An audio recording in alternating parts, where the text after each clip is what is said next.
नतीजों का दिन है आज और सबसे तेज नतीजे, सबसे बड़ी कवरेज एबीपी न्यूज पर आप देख रहे हैं। महाराष्ट्र में किसके सिर सजेगा ताज, झारखंड में तीर चलेगा या कमल खिलेगा, हर सवाल का जवाब आपको आज यहां एबीपी न्यूज पर हमारे साथ मिलेगा। और साथ ही साथ नजर उत्तर प्रदेश 9 सीटें जहां उपचुनाव के नतीजे आज आने हैं वहां भी हमारी है। ग्राउंड पर आपको लेकर चलेंगे राजधानी उत्तर प्रदेश की लखनऊ। विशाल पांडे हमारे साथ मौजूद है। सीधी आर पार योगी बनाम अखिलेश, नतीजों से यही सामने आने वाला है। विशाल,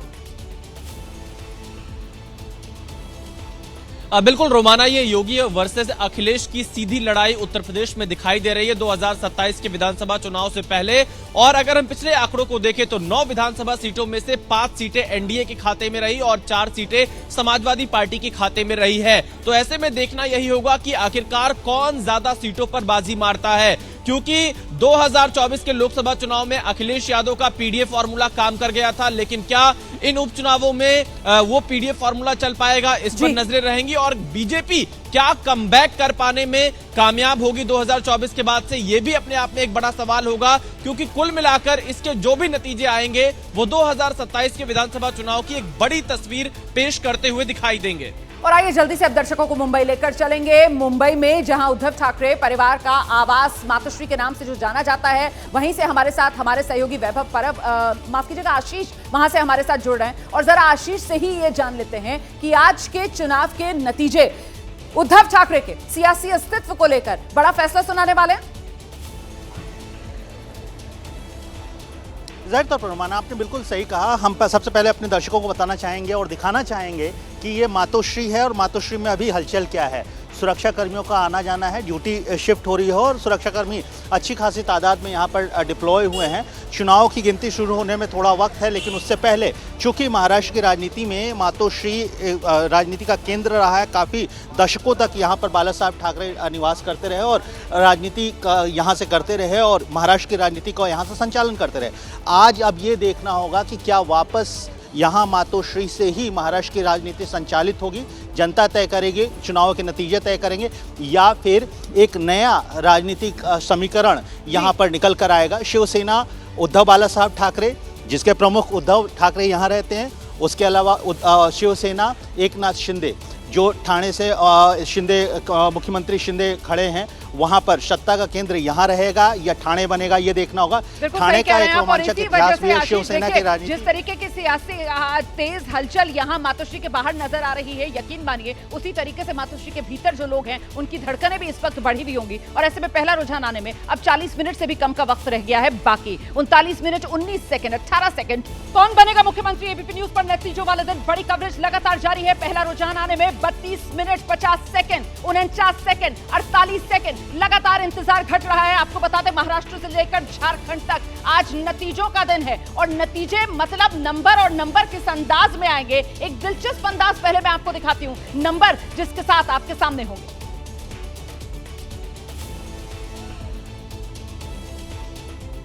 मुश्किल खुलता है, एक है तो सेफ है। मोदी जी का एक है सेफ है का मतलब है एकता है तो हम सब सुरक्षित हैं।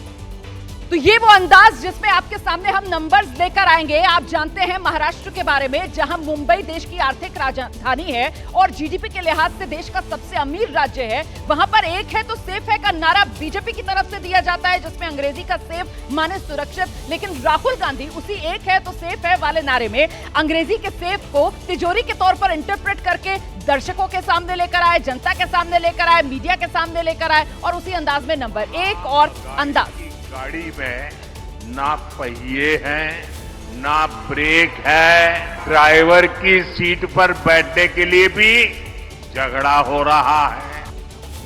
तो ये मुंबई का मशहूर सी लिंक और यहाँ पर दो गाड़ियां, एक महाविकास आघाड़ी की, एक महायुति की। और गौर करने वाली बात यह है कि दोनों ही गाड़ियों में ड्राइवर नहीं है, मतलब सीएम का चेहरा, चाहे महायुति हो या महाविकास आघाड़ी हो, दोनों वो गठबंधन जिनमें आर पार है उनकी तरफ से नहीं दिया गया है। और ऐसे में आप जानते हैं किस तरीके से इस बार का महाराष्ट्र का चुनाव खासतौर से अहमियत रखता है। एक तो महाराष्ट्र अपने आप में बेहद महत्वपूर्ण सियासी तौर पर, क्योंकि देश का दूसरा सबसे बड़ा सियासी सूबा है। और फिर इस बार विधानसभा चुनाव में महाराष्ट्र की सियासत पूरी तरीके से बदली हुई है। चाहे एनसीपी हो या शिवसेना, दोनों ही क्षेत्रीय दल दो फाड़ हो चुके हैं और ये पहली बार विधानसभा चुनाव जब शिवसेना जो है वो कांग्रेस के साथ मिलकर, शिवसेना उद्धव गुट कांग्रेस के साथ मिलकर चुनाव मैदान में ताल ठोक रहा है। इसीलिए आज जो नतीजे आएंगे वो आने वाले समय में देश की राजनीति को किस तरीके से प्रभावित करेंगे, इसको लेकर भी हमारी नजर बनी हुई है। खास मेहमानों का पैनल लगातार हमारे साथ मौजूद है और महाराष्ट्र में खासतौर से वो 30 बड़े चेहरे, वो वीवीआईपीज जिनकी हार और जीत पर महायुति और महाविकास आघाड़ी का पूरा दारोमदार है,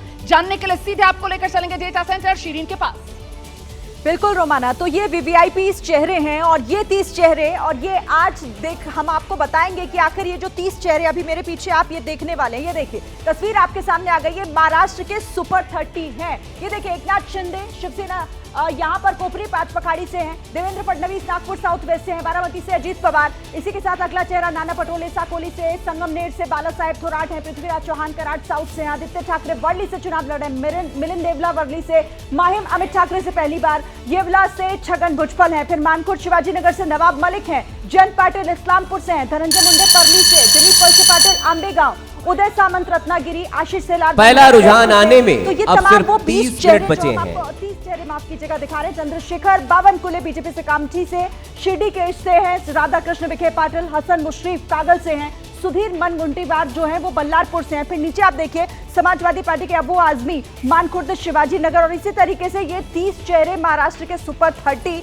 इन पर नजर रहेगी और इनकी हार जीत बहुत कुछ तय करेगा। रोमाना, और पहला रुझान आने में देखिए 30 मिनट से भी कम का वक्त बाकी। आकाशवाणी आपने सुनी और लीजिए ये जलेबियां बनने का सिलसिला शुरू हो गया है। हालांकि आपको याद होगा हरियाणा का चुनाव, और वहां हरियाणा के चुनाव में जलेबी जो है वो तो चुनावी मुद्दा बन गई थी और उस वक्त हरियाणा के चुनाव में हमने यहाँ एबीपी न्यूज के स्टूडियो में भी मुंह मीठा किया था, जलेबी खाई थी। लेकिन इस बार महाराष्ट्र के चुनाव में जलेबी चुनावी मुद्दा नहीं बनी है, लेकिन जलेबी कढ़ाई में इस वक्त तलते हुए यहाँ पर नजर आ रहे हैं लोग। अब ये जलेबी की मिठास जो है वो किसके मुंह में घुलने वाली है, महाविकास आघाड़ी या फिर महायुति? आखिरकार सत्ता में कौन पहुंचने वाला है, इसी का इंतजार है। नतीजों का दिन आज बीजेपी मुख्यालय से तस्वीरें आ रही हैं और बीजेपी मुख्यालय में तैयारियां बड़ी हैं। बीजेपी की तरफ से दावा बड़ा किया जा रहा है महाराष्ट्र से लेकर झारखंड तक अपनी वापसी का, और उसी को लेकर बीजेपी मुख्यालय तैयारियां बड़ी, बाकायदा सुबह सुबह जलेबी का इंतजाम बीजेपी मुख्यालय में कर लिया गया है।